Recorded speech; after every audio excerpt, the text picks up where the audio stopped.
beats. Rap now, cry later.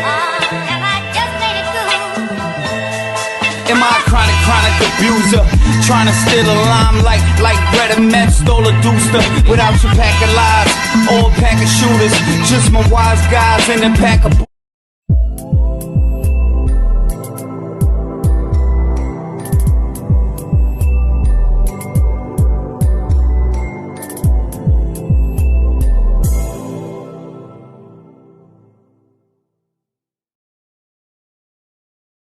Hello, ladies and gentlemen, and welcome back to another edition of the Adrenaline Rush podcast, now on the UWN Urban Wrestling Network. I am Mike Larkin, and joining me, as always, is my man, DC, and the place to be, Bay Hey B, Mr. Daniel Crimmins. Dan, as always, it's a pleasure, privilege. How are you? I am very well, and yourself? Dude, I cannot complain because we got another topic for everyone today in regards to Impact, to TNA, a lot of spotlight showing for the rich history of wrestling.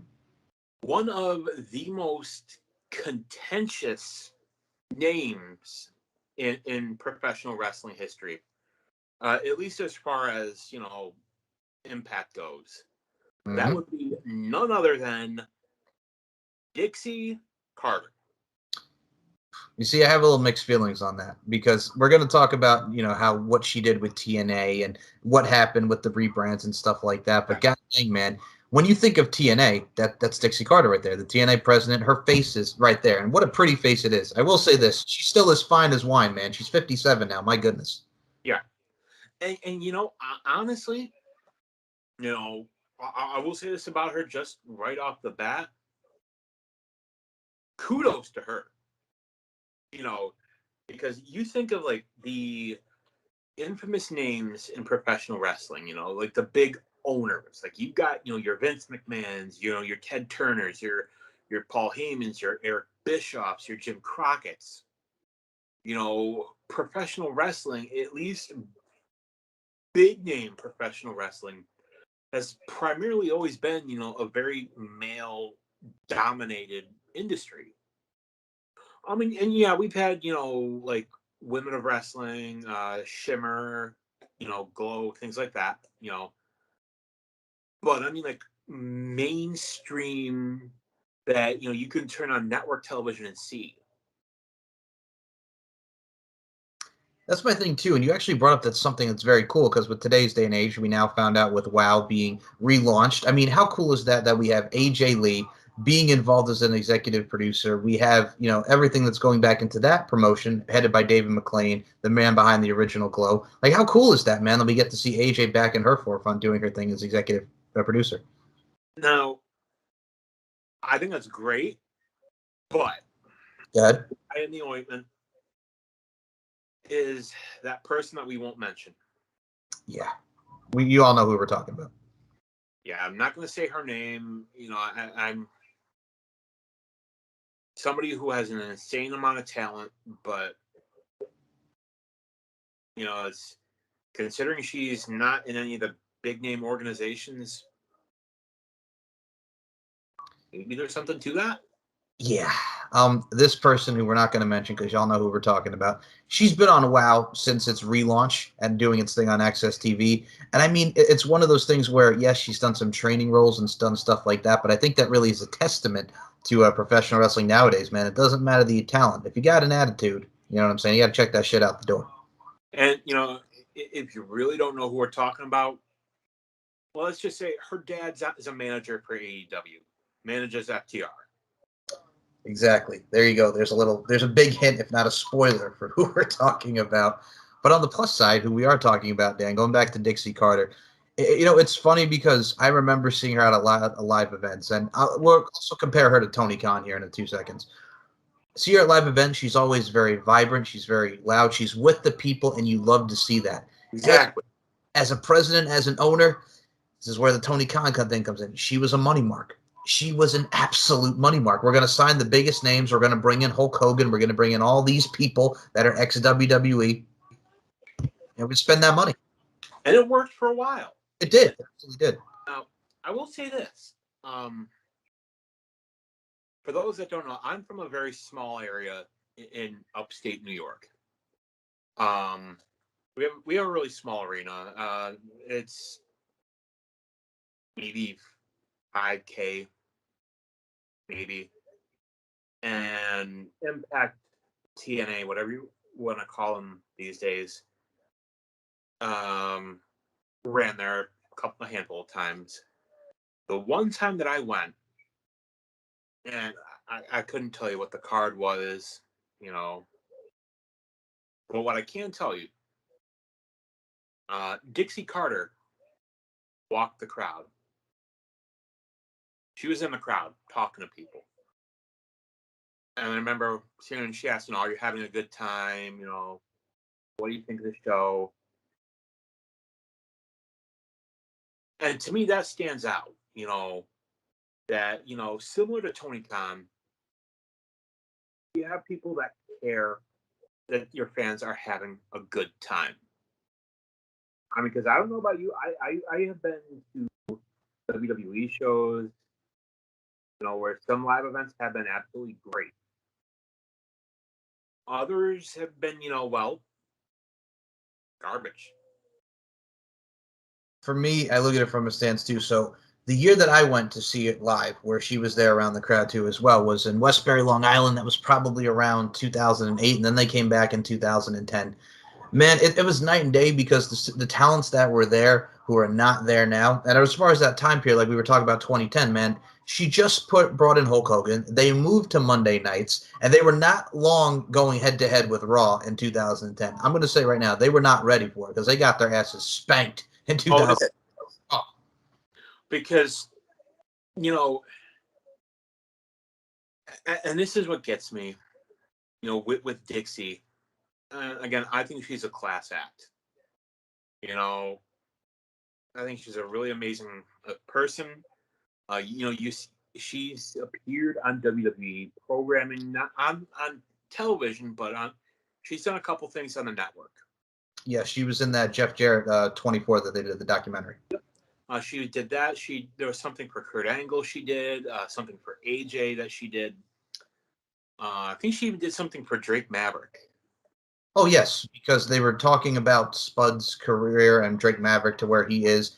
And it makes sense because of the role that they had, which I'm going to say right now, if nobody has seen it, her and Rockstar Spud as her assistant is hilarious. It is. Like, honestly, you can tell in the beginning, like, she was uncomfortable. Yeah. Because she's not an actress. She's not, a wrestler or, anything like that. She's, she's a businesswoman. I mean, if you want to talk about uncomfortable, Dan, we could always go down to Claire Lynch territory where it was supposed to be like they thought AJ was sleeping with Dixie and they were making up the lie, the whole thing with Daniels and Kazarian, and that woman came, I'm an addict. And it was just so bad. Remember that bullshit? Yeah, we're not going to talk about that. It happened. It happened. Well, it did, unfortunately. Unfortunately, like a lot of things in professional wrestling. But no. And what I also like about Dixie, too, is here's going back to the network and stuff.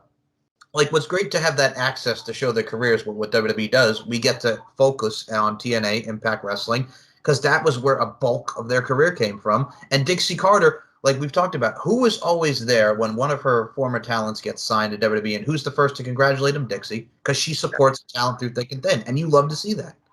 Yeah, and, I think, she was somebody who, I think she came in when it was it Panda Energy? And Energy, yep. Bob and Janice Carter, yep. When her parents or her father bought out TNA Wrestling. TNA Wrestling, yep. I think they bought out interest from Jerry Jarrett, if I'm not mistaken. Yep, that was from Jerry Jarrett around that time period. Yep, you're correct. And they needed somebody from the Carter family to run it, and in came Dixie Carter. And she's admitted at the time she really didn't know a whole lot about the wrestling business. The sad thing, I don't think she necessarily had the best advising her, at least from an outsider's perspective. I think when you look at it, bringing in Eric Bischoff, bringing in Hulk Hogan, in my opinion, that is money that could have been better spent elsewhere. Yeah, that's the thing too, because going back to what you were saying, it's like around the time period when Hogan came in, and I mean, you hear Christopher Daniels and Kazarian, they did a shoot back in like 2014 when they got released. It's like, I wasn't seeing money, but we're going out here doing stuff for the Red Cross, and Christopher Daniels like, I'm not bad mouthing the Red Cross, but it's like I'm missing some money out of my paycheck, or I'm not getting paid. Who's not getting paid? It's like it's nice you want to do something for the Red Cross, but it's like, how about you pay your talent? And it's Christmas time, so I mean, it's justifiable with what he's saying there. Oh, very much so. And like, you have talent that was struggling, and yet Hogan, they didn't really move the needle much. And like there were things that happened in the Bischoff Hogan administration, as I like to consider it, that to me was not what Impact could have and should have been. No, and the thing is too, you also have the changes, man. Because what really made them stood out was the six-sided ring, because you saw none of it. AAA, yes, but stateside, you didn't see none of that. And then Hogan comes in and it's back to four sides, and there's what's special about that? Hogan hated it. Hogan hated it, and I mean, AJ has talked about on the Stone Cold podcast, AJ Styles, how it hurt like a motherfucker, and it was difficult to do stuff in that ring, and it hurt. But at the same time, it's what stood out with the product. Yeah, because he said, and I remember him saying it was, American wrestling fans, the average wrestling fan, had never seen anything like that. Somebody like you or me, who may have seen other promotions, we know that there has been a six-sided ring. Mm-hmm. But, you need something that would appeal to your casual wrestling fan who's, or your average viewer who maybe, it's one day just, turning channels, changing the channels with the clicker. And then they see this weird shaped wrestling. And they stop and they think, well, what the heck is that? But that was what was unique to them. And I think promises were probably made to Dixie Carter. And I don't think that's her fault. Like, I think, she was just looking for ideas, to how to get it going. And I think the internet was unfairly critical of her. See, I would also like to agree with that, because I know people will say what they will about Dixie Carter, but I'm like, Dixie Carter gave us, I mean, when you think of the golden age of Impact, we had our Styles, our Daniels, and Joe. That was when she was at the forefront, and her and Jeff Jarrett were doing their thing. And we got Kurt Angle. But god dang, man, I remember starting out. Now, the first time I ever saw Impact was like, it came out on 04, right? Like the show.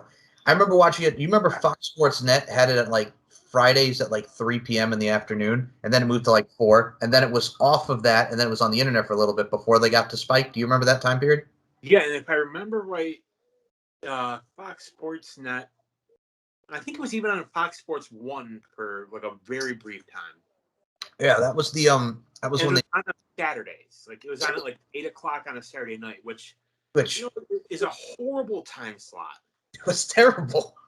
Like, who is gonna sit at home on a Saturday night at 8:00 and watch wrestling? The diehard fan base, the diehards. Maybe in the winter months, us, East Coasters, that we know once that snow falls, we don't go. We ain't going nowhere. So yeah, sure, we'll stay in and watch Impact Wrestling on Saturday night at 8. But dude, that was the thing too. Even in the later years when they were doing the Twitch stuff, like for a brief time before they got onto Access, and I used to joke about this, they were on the Pursuit Network, which nobody ever heard of the Pursuit Network. It's an outdoor channel that Anthem owns. And all that's on there was like Jimmy Houston and wilderness shows. And I know, Chef, you love you some Jimmy Houston, baby, but still, you're on that network at 10 o'clock at night on a Friday, right after SmackDown. Oh, yep. Brutal.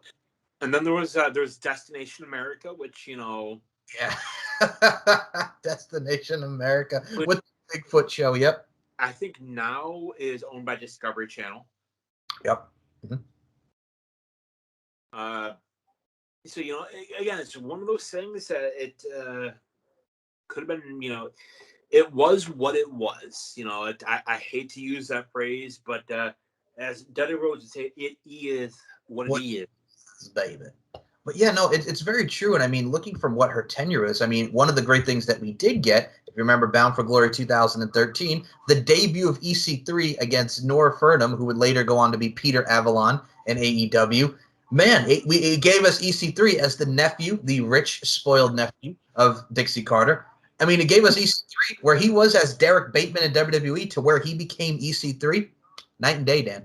Oh yeah, gave him a chance, gave him a name. And for me, like that character fit him so well because in WWE, he was doing the whole chicks in America thing with Daniel Bryan, Bryan Danielson, and everything that was encompassed with NXT. And he's goofy, but here it's like he's got a new haircut, he's chiseled, he looks great, and he became top stars. You could not miss an EC3 segment. That trouble. Like it brought in new stars, and her regime as well gave us a lot of great talents coming in. I mean, with the Hogan era, going back to that, I mean, we got fucking Ken Anderson off the Australian tour. We got Orlando Jordan. We got the Nasty Boys, which friggin' Brian Knobbs looked like he was about to have a heart attack during that run. But I mean, it gave us some good, it gave us some bad. But when you think about it, think about that. When you talk about the bad, because Yeah. you can't have the good without the bad. Of course. There is one thing that at least I can't forgive Dixie Carter for, and Chef, I know you'll at least I hope you'd agree with me on this. Yes. It gave us members of the Jersey Shore. Okay, so for those who have never seen it, or we're taking a trip back memory lane, we got Robbie E, who is now Robert Stone on WWE on NXT. Robbie E and Cookie, who was Becky Bayless, a Northeast independent wrestling talent, who was also on. Dude, remember WrestleLicious? Which was very brief. Remember WrestleLicious? Yeah. She was Brooklyn on that show at that time. They come in, it's Robbie E and Cookie, and they brought in, because WWE had Snooki do that WrestleMania match, they brought in JWoww. They brought in WrestleMania match of all time. Oh my God, and Angelina, and they brought in Ronnie. Friggin', they brought in the others. You know what I'm saying? As opposed to because WWE had Snooki. Well, also we got Sharmell and Jonah Maraska, which is one of the worst pay-per-view matches ever. Which don't get me started on that. And I can't forgive her for that. Well, why would you want to forgive her that, man? I mean, you understand it. The Jersey Shore is popular. It's one of the hottest shows at that time. But still, no. No, you know what I'm saying? I mean, as Italians, Dan, and as New Yorkers and as East Coasters, it makes us look bad, man. But you know what? I will say it did bring in some of the greatest storylines they've had. Mm-hmm. We got the Aces and Eights storyline. Yes, which I know a lot of people will crap on, but there was some legworm to it until the Bully Ray stuff. That was the reveal, and then, it gave us friggin' Mr. Anderson turning heel for no goddamn reason. If you can't beat him, join him. It gave us Gallows. It gave us friggin' Mike Knox's Nux. I mean, hey, there was some good and bad. D'Lo Brown is the executive vice president of the Isis and Eights. And, Devon is a heel, which, Well, I mean, they tried that in WWE was as the Reverend, but that didn't work. But TNA, they got it to work. Oh, yeah. But you know what? It worked. And that was the thing, too, man, because, I mean, when you have the thing like Sons of Anarchy, and again, in popular culture really encompassing at this time, it worked. I mean, it was something different for TNA around this time period. Yeah. And a lot of people shit on it. But for me, I enjoyed the Aces and Eights storyline overall. I mean, they've done worse. I mean, like we were talking about earlier, like, do you remember, because Tony Khan with that subtle shot friggin' about SmackDown next week, the Impact did do some subtle shots. Remember Dumb to the Extreme, where we had everybody that was backstage from WWE there? Rey Mysterio was there, and then, let's get some Mahi friggin' BG James Road Dogg. Like, they encompassed that. They put that video out, and they were making fun of the WWE guys who were there in Orlando around that time, being backstage, hanging out with the TNA guys. I mean, They VKM, Voodoo Ken Mafia, which I'll ask you about that because this was around Dixie Carter's time too. What did you think about their Bring Back DX, and then that same year we get the Voodoo Ken Mafia?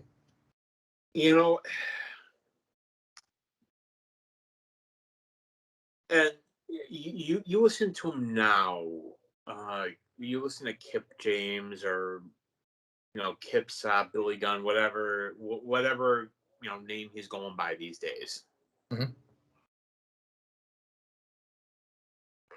That's kind of what I think of VKM. Okay.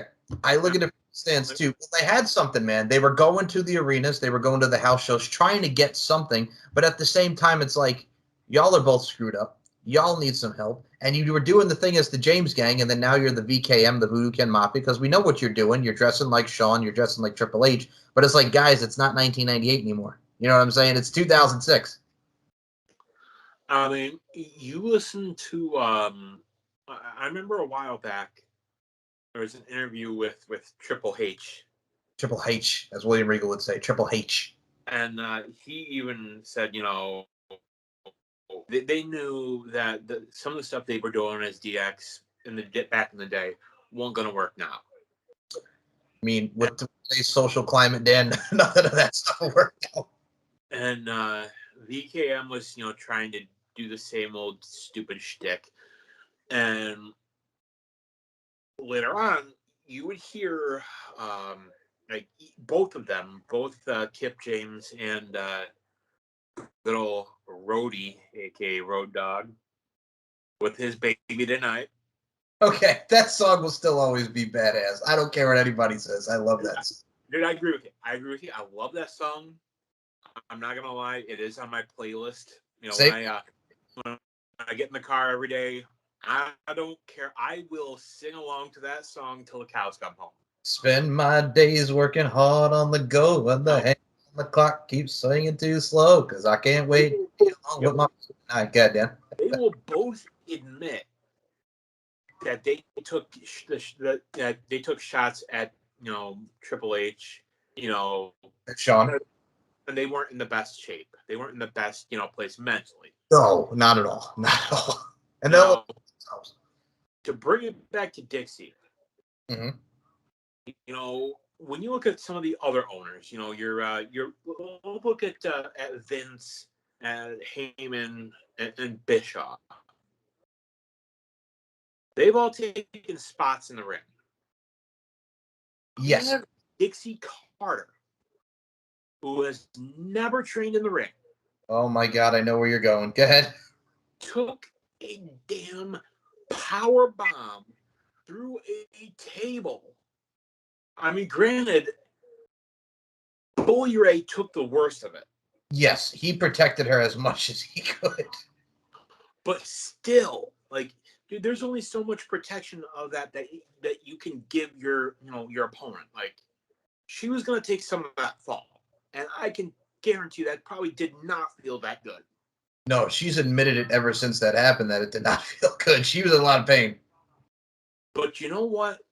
That earned my respect. That earned a hell of a lot of respect. Because I look at that and I think, wow, she didn't have to do that. I mean, that whole storyline of Bully Ray trying to get her. Yes. As a fan, she had and as a businesswoman, she had the wherewithal to know that she was a polarizing thing. But dude, this is 2014 as well. She was the bitchiest of bitches. This is Dixieland time period. Dude, if you remember the episode, she had King Mo as the enforcer. I mean, this is also around the time when they brought in Snitsky and all these guys for one-offs and Ezekiel Jackson. But at the same time, former ECW heavyweight champion. The last one under the WWE regime, beating Christian, fucking Uranagi through the tables. Why you got to remind me of that, Dan? Why you got to remind me? Probably one of the most forgettable reigns as Intercontinental Champion. Okay, well, dude, he looked like Ahmed Johnson. No joke. He could have been Ahmed Johnson's little brother. He was a muscled-up guy. He was big. He's a Vince McMahon light. Yes. I can absolutely see that. But going back to Bully Ray, that was the great story about it, like you mentioned. The whole night, it's I gotta get her. And then he power bombs her, and it's the most frightening I've ever been for someone in my life. But goddamn, she took that like a champ, but it hurt in the process. Vince can take a stunner. Paul Heyman can take whatever. Eric Bischoff can take whatever. But Dixie Carter taking that power bomb for the story and just for her getting her ass worked. It worked. It was great. The whole storyline. I think it went on for a month or 2 months or whatever. Yeah, because that was that they did EC3 and Bully Ray. So yeah, that worked for. Bully Ray he kept trying to get her. I remember, he had a table spray painted Dixie. Mm-hmm. There was one for EC3. I think, Rockstar Spud had one. And I remember they brought in like all the ECW guys. Like they had, Devon, Dreamer, Snitsky, Ezekiel Jackson, like we mentioned. Like, if I remember right, and maybe I'm wrong. I think they brought in Sabu for an episode. I don't know if it was that year, but I do remember Sabu being in there. I know they brought in Tajiri. Tajiri was around that time too, but I don't think that was with that. I think that was with the other one with the Great Sonata. But yeah, no, they did a lot of stuff in 2014. And and then she, to see her go through that table, mm-hmm. and then Bully Ray just to have that expression. And it was the same expression as, when he used to powerbomb Mae Young through a freaking table. That euphoric trance, as JR would say. That euphoric trance. That just staring off into, like, nowhere. That's it. That's the look. Great. Absolutely great. Loved it. And, people... Mae Young... Yeah, she was, she was older. But she was a wreck.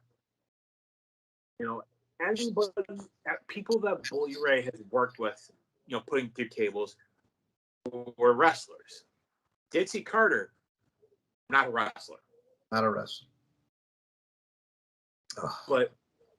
And you could see as her character evolved, her comfort got bigger. I mean, I look at it from a stance too. Like, there's a lot of owners that just will stay in the back, won't be put on TV except for like special occasions. But her, like, what she did with the Dixieland character, making fun of Eric Young after he won the world title the same week as Daniel Bryan, taking all these shots. She was great as that heel. And, Madam Dixieland, baby, and her just doing her thing. For me, like, I remember 2015. Like, I mean, this was her as a babyface now, but the year after we're discussing this with her going through the table, we had the GFW versus TNA storyline, which the GFW guys that they had were like Justin Gabriel, PJ Black, Chris Mordetsky, Chris Masters. They had friggin' Trevor Lee, who was now in WWE's Cameron Grimes, and Brian Myers. We had Trevor Lee and Brian Myers as the tag champs for like 2 weeks. And the guys that they brought in, man, it was just like, okay. But that was the GFW roster at the time because it was just something new that Jeff Jarrett was starting. Trying to start. Yes. I think it also gave us Brian Cage and I'm drawing a blank on his name. Oh my God. LA right now. Oh, Eli Drake. So again, she was able to bring in some really solid talent. Well, the thing too is Eli Drake, when he came in, he was with Drew McIntyre and Micah, who was Tonga Loa and New Japan now, former Camacho. I mean, they were part of the was it the Rising or something like that? For those that remember that time period. Then he got big with the dummy, and then he took off. I mean, it's one of those things where we saw the earliest fronts and the start of their character during the Dixie era, and then obviously we had the Jeff Jarrett era, and then the Billy Corgan era. Like everything, oh my God, man! It's just that particular time period for me it's one of those things where like you had the Naturals, AMW. Yep. We had Triple X. We had the Motor City Machine Guns. We had so many tag teams. Main Event Mafia. Main Event Mafia. Like we'll be here all day. Like Scott Steiner. Good. We had the Main Event Mafia twice. We don't talk about the second reign because we don't want to talk about Rampage Jackson and fucking Tito Ortiz and the friggin' aces and eights. I don't want to remember that, Dan. And then King Mo, who, did he ever actually wrestle? Like, I remember them like booking matches for him, and like they just never happened. Like, did they ever happen?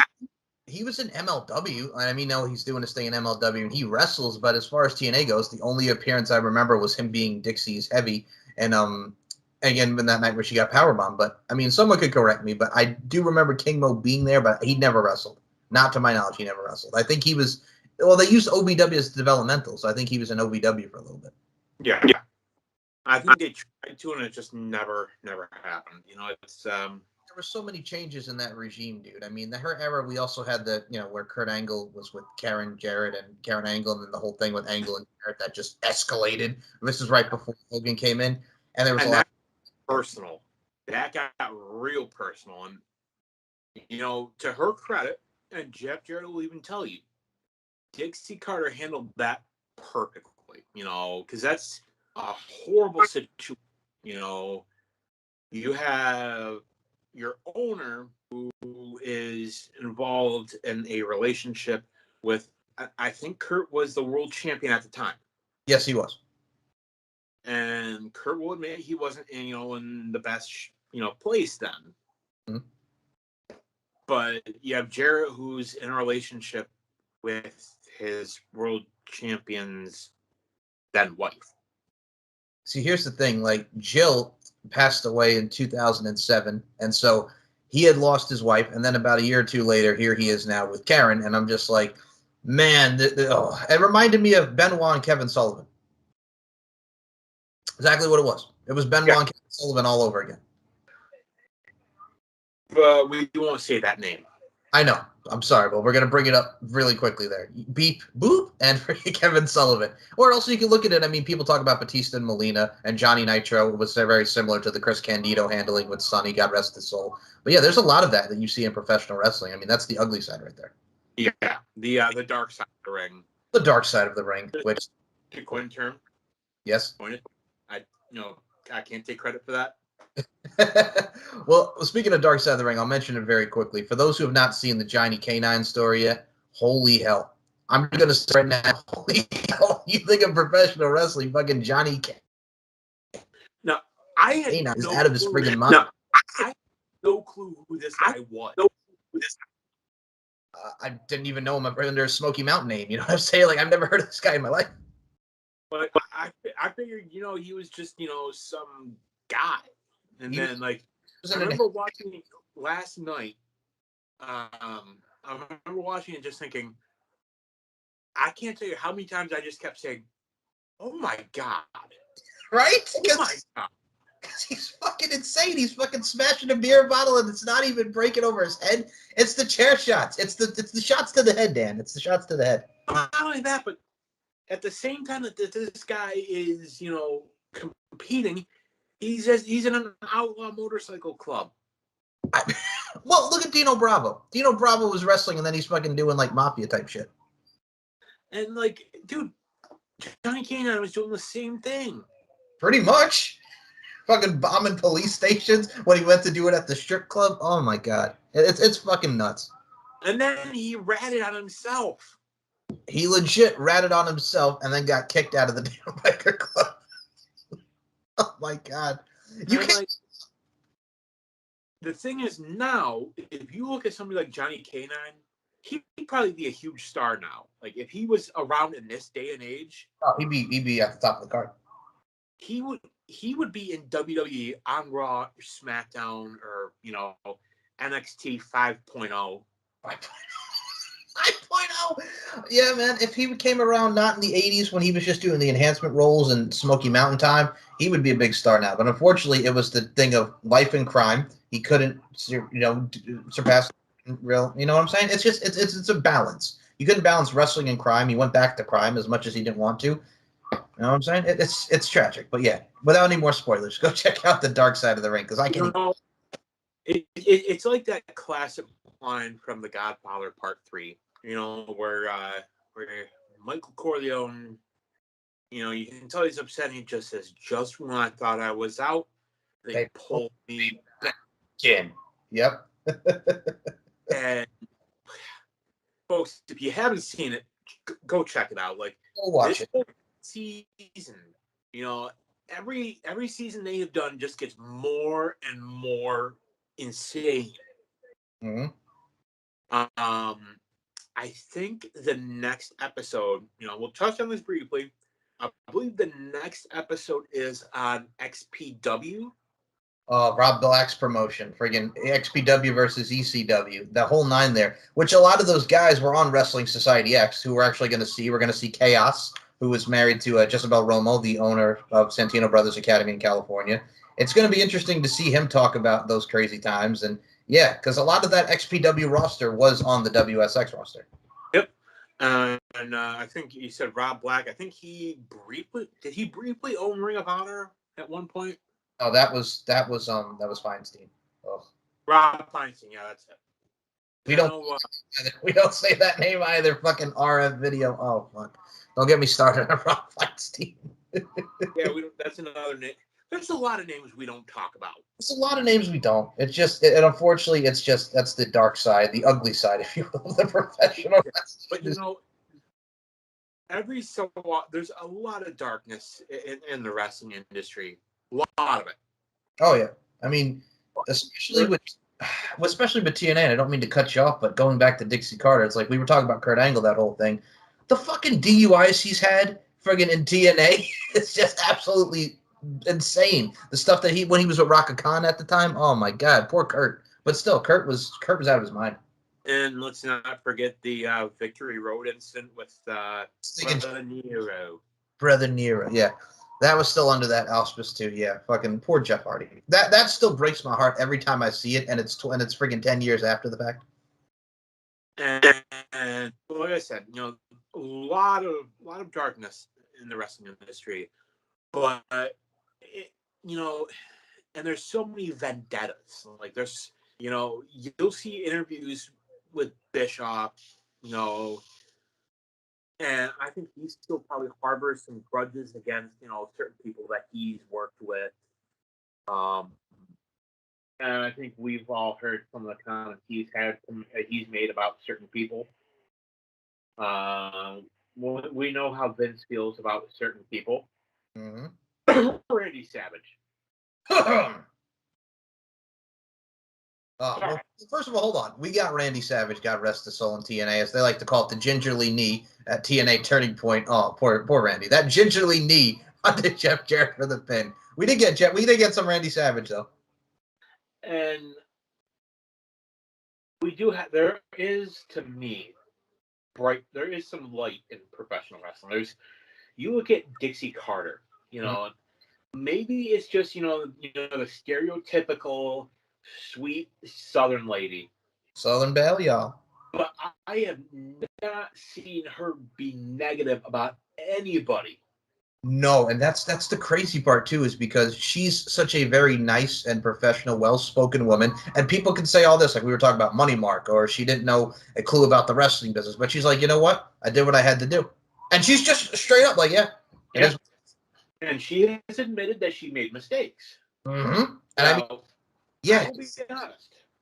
I think not using Dixie Carter is a mistake. You know what? Hear me out. Okay. I think bring her in as a manager.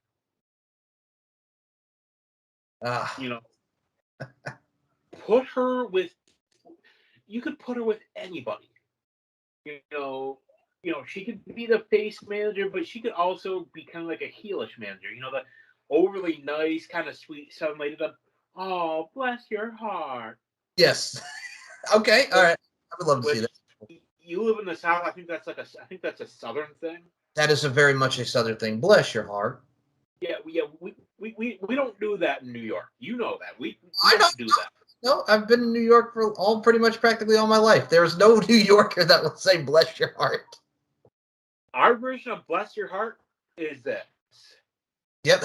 There you go. Right there. Fucking Dan just putting up the middle finger. Okay. So, as a manager, yes. Well, technically speaking, we did get that because she was with EC3 and she could play that heel role. So, that's the thing. And people don't realize, like, another thing I'll mention with the talents, because we had tag teams, the X division. We'll be all there with the Knockouts division. But for me, like, I always loved the Alpha Male Monty Brown, and he was big under the TNA auspices. Oh, yeah. The fact that he never got a world title, and he was pushed to the moon.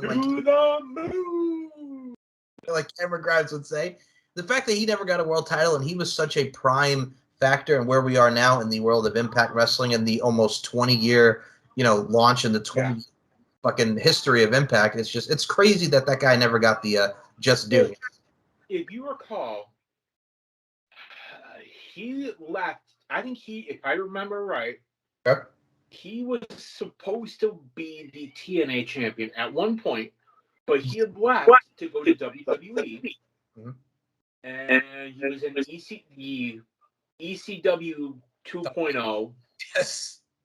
And he had, I know there was, if I remember right, there was something with his family. I think like his sister had passed away, and he was taking care of his sister's kids. Yes. So of course he retired. Yeah, of course. And that's the thing to do. I mean, when you had family responsibilities at the time. And also, yeah, like I think they were originally going to give it to him at Final Resolution 05 when he fought Jarrett. This was the month after the Savage stuff. And then they turned him heel. And then it just was, it was Monty Brown doing his heel thing with the pounds, period. 2006, he wrestled Christian Cage at Destination X for the title, and then he lost. And then he would go on to WWE as Marcus Corvan, which is so funny because you remember Cassidy Riley from TNA? Yeah. That was his debut opponent on ECW. It was like a TNA reunion. Marcus Corvan against Cassidy Riley. That was his debut opponent on the WWE ECW brand. And you know what? He could say he wrestled WrestleMania, man. He could. Bonnie Brown was one of those guys that, like, I look at him and I just think, this guy had it. He had, that it factor. You always talk about that untangible it factor. He had that it factor. Kurt Angle has that it factor. You look at, people in Impact now. Ethan Page, is doing his thing in AEW. He's really doing his thing. Again, he was a missed opportunity in Impact. They should have fought more to keep him. Well, you also got Josh Alexander there now, his former tag partner in the North, and he's absolutely on fire. I mean, he's facing Christian at Bound for Glory. So, I mean, you have stars. I would not be shocked if he takes it. I mean, it's Christian. I mean, he'll put over young talent. I mean, for God's sake, man. If he doesn't beat Christian, how hot of a streak that the Walking Weapon's been on, it's a crime. It's like, okay, I'll do you. It's like in 2011 when we had Kurt Angle and Bobby Roode at Bound for Glory, and Bobby Roode did not beat Kurt Angle because everybody wanted Bobby Roode to win. He was hot. Here it was. But then he finally wins it off of James Storm, and then he turns heel. They went the opposite direction with that. But you know what? That worked. And it did, because you're stabbing your friend in the back, the beer bottle to the face, and that set up the it factor, you know what I'm saying? High off the chain, going against the grain, Bobby Roode. And you know what? That whole Bobby Roode versus James Storm feud, that was there's one word to describe that feud. And it was glorious. See, people hated that with glorious stuff, but you cannot go wrong with the glorious era. And how funny would it have been if Shinsuke Nakamura actually got that instead of Bobby Roode, because that was originally going to be Nakamura's theme. You know what? Again, like, you look at it this way. Some themes don't go with the person that, they were originally intended to. Real American, as a little bit of trivia, I don't know if people know, Real American by Rick Derringer was not initially meant for Hulk Hogan. Okay, so there was another team that it was meant for, and I can't remember who it was. Okay, so I'll tell you this. So my dad has told me this so many times, and this is why it sticks out, because my dad's been watching wrestling for like 50 years. So it was the U.S. Express, friggin' micro. Yeah.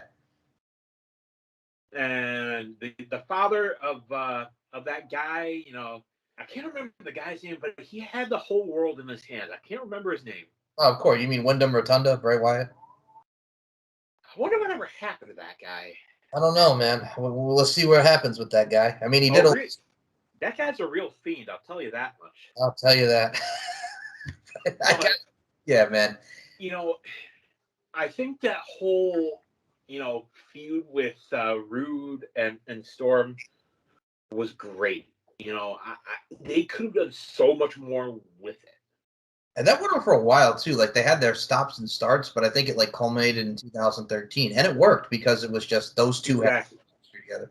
Also, you forgot. Hold on, I don't mean to cut you off, but you forgot one theme as well, the infamous one, 2006. Randy Orton had "This Fire Burns" for a week, and then they put it on CM Punk. And you know why? Because Randy Orton hated that song. And it didn't fit at all. Like, you had him with the "Burning My Light," and then you put that on. I even remember watching the bout, man. It was him and Super Crazy on SmackDown, and I'm like, This doesn't fit at all. Doesn't fit Randy Orton. I remember seeing an interview with Orton talking about it, and he said he absolutely hated it. I would And too. he actually told Kevin, I think it was Kevin Dunn, he wouldn't use it. No. No. And it worked for Punk at that time. And also, that's his style, man. Look at how Punk, his imagery, and how he portrays himself. It would work for him. And, you look at TNA, like Dixie Carter bringing in Dale Oliver to do the themes. Yep. Bro, he made some classics, some real bangers. We talked about it last week, Abyss. Yeah. That, the Aces and Eights theme, to me, and if I remember right, I think her husband, Serge Salinas. Yep. I believe he also, produced a couple of them. Exactly. Like, he was so talented. I think the only time, do you remember the one time we only saw him on TV? Yeah. Fucking Styles. Oh, that was funny. But no, like, that's the thing.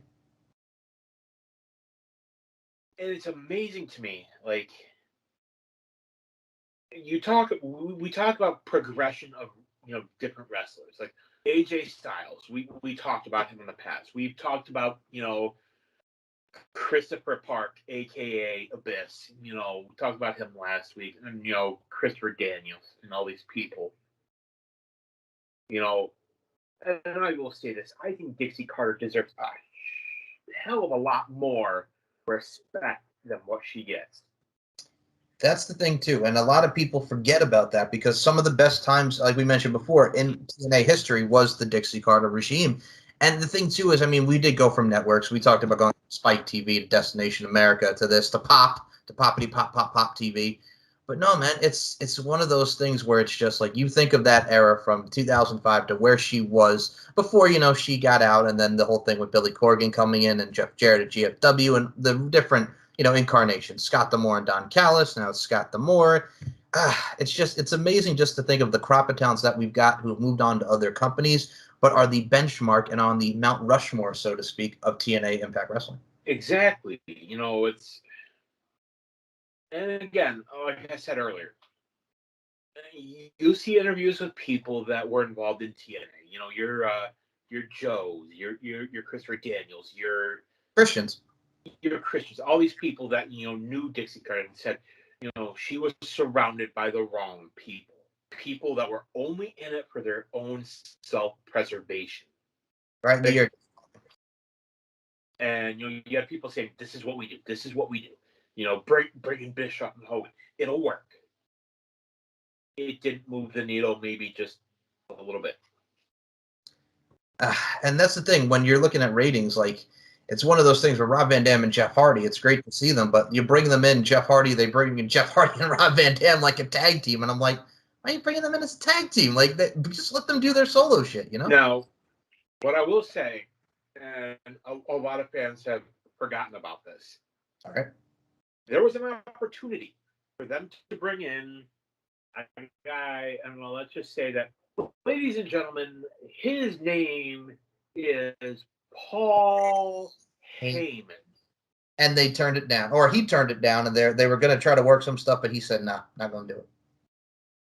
Because if I remember right, Bischoff was still involved with TNA at that point. Oh, yeah.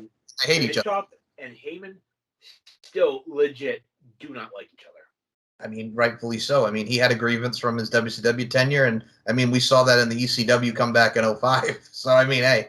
I think had Paul Heyman gone to TNA, I think we'd be having a very different conversation today. Now, absolutely. If you brought in a guy like Paul Heyman to come in and be behind the book and present his ideas and his creativity, I mean, as a mad evil genius in his own right, yeah, we'd be talking about a different company than what we're talking about right now. Like, I think it's a fair assumption to think that, again, this is a fantasy booker in me, and I know, as wrestling fans, we always like to think, what if? Mm-hmm. I think if Dixie Carter was able to land Paul Heyman, I'm not sure we would be having AEW right now. I'm not sure, because I think with Paul Heyman, we would have gotten a better network deal. I think, maybe Joe and AJ, maybe they wouldn't have left. Maybe they wouldn't. Maybe they would have stayed. It's crazy. It really is. Like you had Joe. Well, obviously they left, and you see, here's the thing with AJ. We'll go to AJ for a second here. Segue. AJ Styles, when he left TNA, I remember, and he said in many interviews, he didn't want the pay cut. He's like, "You're gonna cut my pay? What are you talking about? I've been in here since day one. Like, what the fuck are you talking about?" And then he would go on to New Japan. He'd do Ring of Honor, and then we'd see him Royal Rumble 2016. So I mean, like AJ's like, "I'm not gonna take a pay cut." Jeff Jarrett's like, "I'm not gonna take a pay cut." You know what? Fuck this. And then we talked about GFW. But it was at that time period. It's like, man, you want to give AJ Styles a pay cut? I don't blame him for feeling the way he did. The blood, sweat, and tears he put in for that company for like exactly. And again, like, you have people, in Dixie Carter's ear telling her, "This is what you do. This is what you do. Oh, you don't need them. Oh, he's not worth that much. Get out of here." I know. And well, I mean, when you friggin' bring in, and I will say this about AJ Styles, and I still hated it to this day. I know putting him with Ric Flair and him being like the new Nature Boy, I hated it so much because there's no other Nature Boy, and we're not making Actually, all right. there was Buddy Rogers. Yes, okay, but I'm saying we're talking about Ric Flair. I'm not talking about I know the original Nature Boy, Buddy Rogers. But dude, like with Ric Flair and making that whole thing, he's not Ric Flair's protege. No. It didn't work. And you can tell that AJ wasn't comfortable doing it. Like, that's not him. No. He's not, that guy. Like, he's not, your Ric Flair type. The bling. The expensive lifestyle. Like, he's a country boy. He's a country boy from Gainesville, Georgia, and you're turning him to fucking champagne wishes and caviar dreams like it's fucking Robin Leach. Like, that's not him. Like, that gimmick should have been given to Bobby Roode. We had a taste of that in like 2006 when he was like the most wanted like free agent, and they wanted him to find managers. They brought in Bobby Heenan, God rest his soul. They brought in Sensational Sherry, God rest her soul, and then it wound up going to Tracy Brooks. Like, there was a storyline where you could make Bobby Roode, and then he was feuding with Eric Young, which there was a lot of story and stuff to it. But if that had come on later in 2010 and you broke him away from Storm then at Beer Money, like, it would have fit. You know what I'm saying? Like, that's another what yeah. if brought him back if they would have broken him up a year before they did. If you had put Ric Flair with Bobby Roode again, it would have worked. So good, man. He was so good, like breaking him away from Team Canada when they did the split in 06. Eric Young with the Don't Fire Eric, Johnny Devine going over with the Dudleys, and A1 Alistair Ralphs going back to Canada. I mean, hey, that was the stuff. Oh, and Petey Williams, of course, you can, and the Petey Pump. Of course, you can't remember little Petey Pump. Let's not forget about that infamous promo that he was there for with Scott Steiner. 33.33% chance of winning. It worked so well. It really did. It worked so well, the two. And Rakakon. Just as an aside, folks. Yes. You know about the whole about Cameo and that whole thing. Yes. Steiner's on there. Oh my God. I can't wait. He is. At least last I knew that he was. And the amount of times that he has had people ask him to recreate that promo. And you know what? He's making bank on it. And you know what? God bless him. You got it. Or he could just go on and say he's fat, and then everybody will get that. If it's not that promo, they'll just have Scott Steiner say he's fat. That's all you need. That's all you need. And you know what? Like, I will say this: the Dixie Carter era almost turned into a little bit of Taz, a little bit of Dixie Carter. The Dixie Carter era, I think, was like the golden age of TNA. Like, we talked about WWE, their golden age, 80s. Mm-hmm. I'm sorry, it was not the Attitude Era. I mean, that's a lot of people will debate that, but I agree with it. You had Hulk Hogan, you had the Rockin' Wrestling Connection. You had everybody on the forefront, and the Attitude Era was great. It really revolutionized the industry that we know as professional wrestling. But without the golden age of wrestling, I mean, we wouldn't be here talking. And you know what? She made them work. Like, you know what? If I had the chance to meet Dixie Carter and sit across the room from her, 6 feet of social distancing, of course, Mm-hmm. I would just say to her, "Thank you, Yeah. absolutely, thank you," because she was a situation, and in life, we're thrown into situations that oftentimes we can't control, and it's up to you how you respond to a given situation. You can either think, "Oh, poor me," and let it consume you, or you can think, "Okay, this isn't the best situation. I'm not really sure, how I'm going to do this, but to heck with it, I'm going to try." And that's what she did. She did the best she could. She kept the lights on. She got them on Spike TV in a decent time slot. Mm-hmm. If I remember right, their time slot was Thursday nights at 8 o'clock. Great time slot. Hold on, little trivia for you, Dan. Do you remember what the first match was on the debut edition of Impact on Spike TV? Not a clue. It was AJ Styles versus Roderick Strong. Oh, good old Roddy Strong. Yeah, when he was trying to do some stuff in TNA. This was when Austin Aries first came in, before he was Austin Starr. A Star is Born. Before that, that's another name we don't like to talk about that name. No, absolutely not. If Chef was here, he would be calling him a vanilla midget and just absolutely ripping Austin Aries to shreds. and see, that's one of those things. Like I look at somebody like an Austin Aries or Petey Williams or whatever. I don't care if they're 4'2" or 7'4". Yep. What I look for is, are you able to connect with the crowd? Are you decent in the ring? Do you entertain me? Are you able to do that?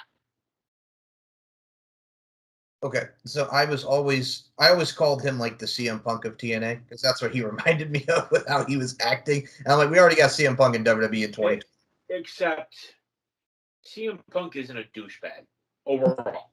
No, I mean, has he had some moments in an airport? Absolutely, but Austin Aries is just, all right, the best way I can say it. He's a vegan douchebag. That's what he is. He's a vegan douchebag. The Christy Hemme incident, for one. Did you? Okay, I'm going to say this right now. I watched that clip that he did on Chris Van Vliet's show talking about that. That's all I'm going to say. Look at these eyes, folks. Just him trying to defend what happened. And I'm like, bro, your crotch was in her face. Don't try to justify that.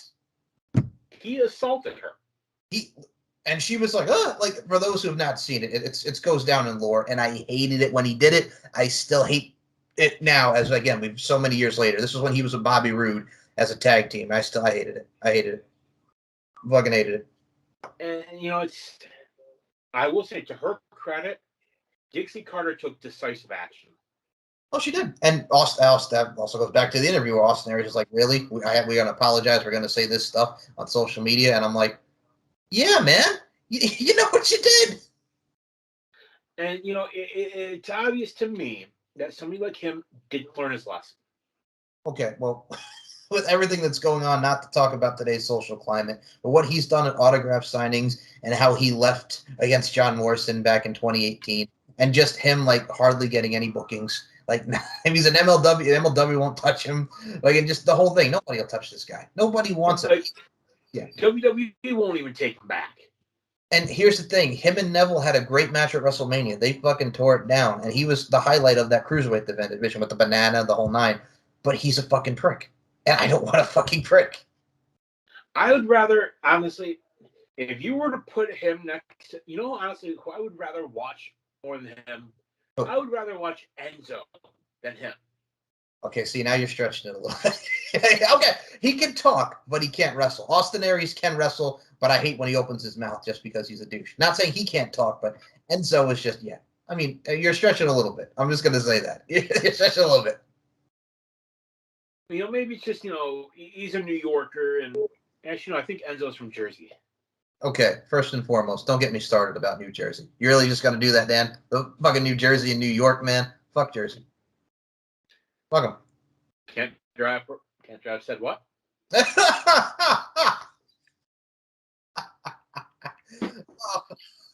Fuck New Jersey, you son of a bitches. I know, Chef. I know out there.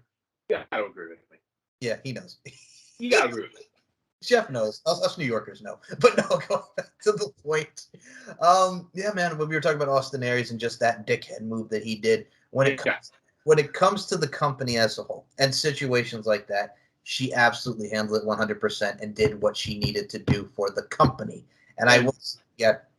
Even also with that, and we brought it up briefly earlier, the Victory Road incident with Jeff Hardy. Yep. She handled that real well. She took him off TV and said, basically, you need help. You need to fix yourself, Jeff. And it looks like Jeff's doing good now, hopefully. I'm praying, man, because he's really gotten his shit together with everything with his kids, with everything just in general. I mean, people will say what they will about Rebby Hardy and all Rebby Hardy. But Rebby Hardy helped Matt Hardy get out of that dark place. He went to rehab and he's been in a good place. Rebby saved that man's life. That I will 100% love and condone her for that, because that's what you need to do. That's a good partner. But goddamn, shut your goddamn mouth. That's all I'll say about Rebby Hardy. Shut your goddamn mouth. Awesome Kong whooped that ass. Remember? Did you remember that? Yeah, so Awesome Kong could say she whipped two people's asses in her TNA run. She beat up Bubba the Love Sponge and she beat up Rebby Sky. That's a tough ass woman right there. I am a huge Awesome Kong fan. The knockouts, her and Gail Kim. She has earned her retirement. Yep. The fact that, WWE didn't try to get her to come back. I know she had some personal issues, when she was there after. I'm not going to bring up her personal issues. I have so much respect for that one. Exactly. We're not going to bring up her personal issues, but yeah, she left because of personal issues. The fact that they didn't try to get her to come back once, she was in a better place. Well, she had one appearance. That was the Royal Rumble, and she eliminated Michael Cole. My Dolph Ziggler. I will say this. Watching anybody beat up Michael Cole, it's satisfactory. And seeing anybody yell at Michael Cole. Daniel Bryan. Honestly, I'm not a JBL fan that much anymore, but hearing him just say, "Shut up, Michael." Michael.